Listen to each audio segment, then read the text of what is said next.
నమస్తే, నేను Yogita. Welcome to సత్యాగ్రహి. ఏదైనా టాపిక్ డైవర్ట్ చేయాలంటే అది రేవంత్కు సాధ్యమైనంత ఇంకెవరికి సాధ్యం కాదేమో. ప్రభుత్వంపై వ్యతిరేకత డైవర్ట్ చేయడంలో రేవంత్ రెడ్డి పిహెచ్డి చేశారేమో. నాకెందుకు ఇలా అనిపిస్తోందంటే, కృష్ణా నదిలో మన వాటాను ఏపీకి ధారాదత్తం చేయడం, తెలంగాణ నీటి హక్కులను ఏపీకి తాకట్టు పెట్టడం, ఇలాంటి వాటి వల్ల రేవంత్పై భారీగా విమర్శలు వస్తున్నాయి. రాష్ట్ర ప్రజలు రేవంత్ సర్కార్ను గట్టిగానే తలంటుతున్నారు. మరి దీన్ని ఎలా డైవర్ట్ చేయాలి? అదిగో అప్పుడు వచ్చింది రేవంత్ రెడ్డికి ఒక ఆలోచన. దీని నుంచి ప్రజల దృష్టి మళ్లించడానికి ఆయన మళ్ళీ బీఆర్ఎస్ పై పడ్డారు. ఎప్పటిలాగే ఈసారి మరింత అతిశయోక్తిగా విమర్శలు చేశారు. పాలమూరు జిల్లాలో బీఆర్ఎస్ ను బొంద పెడతా, ఏ ఒక్కరిని గెలవనీయను, బీఆర్ఎస్ కు డిపాజిట్లు వచ్చినా సరే నా పేరు మార్చుకుంటా అని పెద్ద డిపాజిట్ వస్తే నా పేరే మార్చుకుంటా. వచ్చే ఎన్నికల్లో బీఆర్ఎస్ కు డిపాజిట్లు రావు, వస్తే పేరు మార్చుకుంటా. ఇది ఒక సామాన్యుడన్న మాట కాదు, ఏకంగా రాష్ట్ర ముఖ్యమంత్రి రేవంత్ రెడ్డి విసిరిన సవాల్. కానీ గ్రౌండ్ రియాలిటీ చూస్తుంటే సీన్ రివర్స్ అవుతోందన్నది స్పష్టంగా కనిపిస్తోంది. ప్రజల్లో పెరుగుతున్న ఆగ్రహం రేవంత్ సర్కార్ కొంప ముంచుతోందని కాంగ్రెస్ నేతలే నెత్తినోరు బాదుకుంటున్న పరిస్థితి. కేసీఆర్ మళ్లీ అజేయ శక్తిగా మారుతున్నారని క్లియర్ గా కనిపిస్తున్న రేవంత్ రెడ్డి అయితే సవాల్ చేసేశారు. రేవంత్ రెడ్డి సవాల్ రాజకీయ వ్యూహమా, అతి విశ్వాసమా అన్నది రాజకీయాలను రెగ్యులర్ గా గమనించే ఎవరికైనా ఈజీగా అర్థమవుతుంది. ప్రత్యర్థులపై విమర్శలు కామనే, కానీ మరీ డిపాజిట్లు రావు, పేరు మార్చుకుంటా అనడం రాజకీయంగా ఒక పెద్ద రిస్క్ అనే చెప్పాలి. గతంలో కూడా చాలా మంది నాయకులు ఇలాంటి సవాళ్లు విసిరి ఫలితాలు తేడా కొట్టాక ముఖం చాటేసిన సందర్భాలున్నాయి.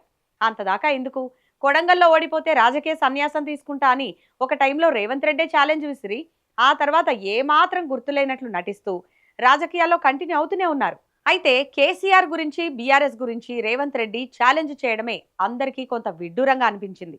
అసలు రేవంత్ రెడ్డి ఏమన్నారంటే, పాలమూరు ప్రజలకు మట్టి తీసుడే కాదు, మట్టితో కప్పడం కూడా తెలుసు.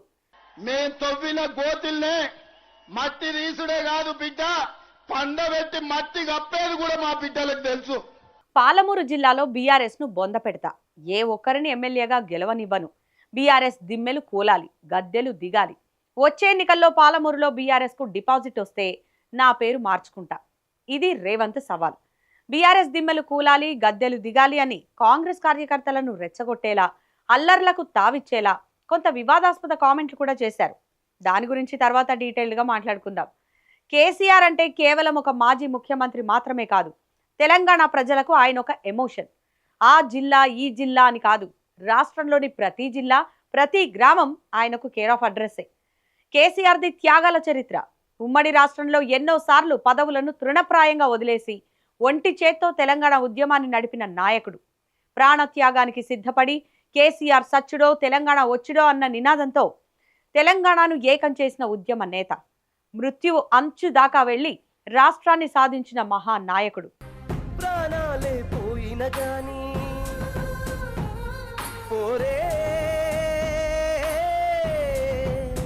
విడవనంటూ జరిగిన తీరే సంక్షేమం నేటికి ప్రజల కళ్ల ముందే ఉన్నాయి. అవన్నీ పక్కన పెడితే ప్రస్తుతం రేవంత్ రెడ్డి ప్రభుత్వంపై ప్రజల్లో తీవ్ర వ్యతిరేకత వ్యక్తమవుతోంది. దానికి కారణాలు అనేకం. ఇందులో పాలమూరుతో పాటు దక్షిణ తెలంగాణకు రేవంత్ చేసిన అన్యాయం కూడా ఒక కారణం. అవేనా? ఇంకా చాలా ఉన్నాయి.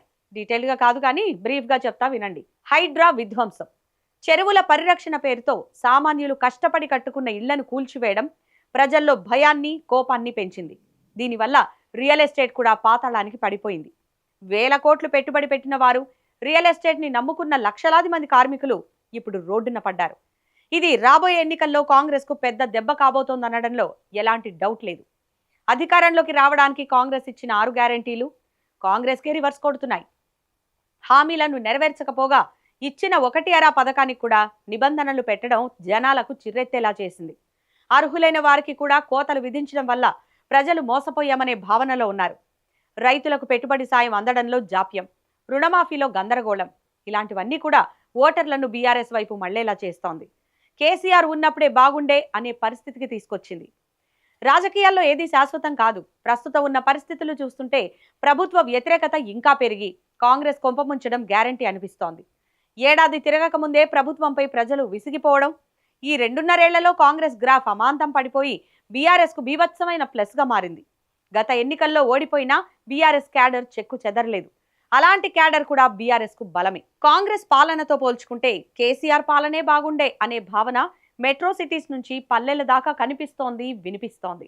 అందుకే రేవంత్ పోవాలి, కేసీఆర్ రావాలి అనే నినాదం కూడా పుట్టుకొచ్చింది.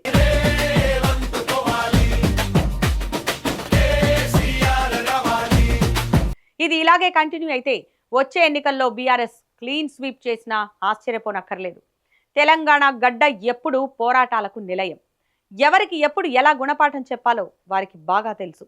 అలాంటి చైతన్యవంతమైన ప్రజల మధ్య ఇలాంటి సవాల్ విసరడం అంటే అదొక పొలిటికల్ స్టంట్ మాత్రమే అన్నది అనలిస్టులు చెబుతున్న మాట. గ్రౌండ్ రియాలిటీ చూస్తే కాంగ్రెస్ మళ్లీ గెలవడం కష్టమే, కేసీఆర్ను అధికారంలోకి రాకుండా అడ్డుకోవడమూ కష్టమే. కాబట్టి అన్న మాట ప్రకారం సీఎం రేవంత్ రెడ్డి పేరు మార్చుకుంటారా, లేక ఇంతకుముందు సవాల్ చేసి మాట తప్పినట్లు ఇప్పుడు కూడా మాట తప్పుతారా అన్నది చూడాలి.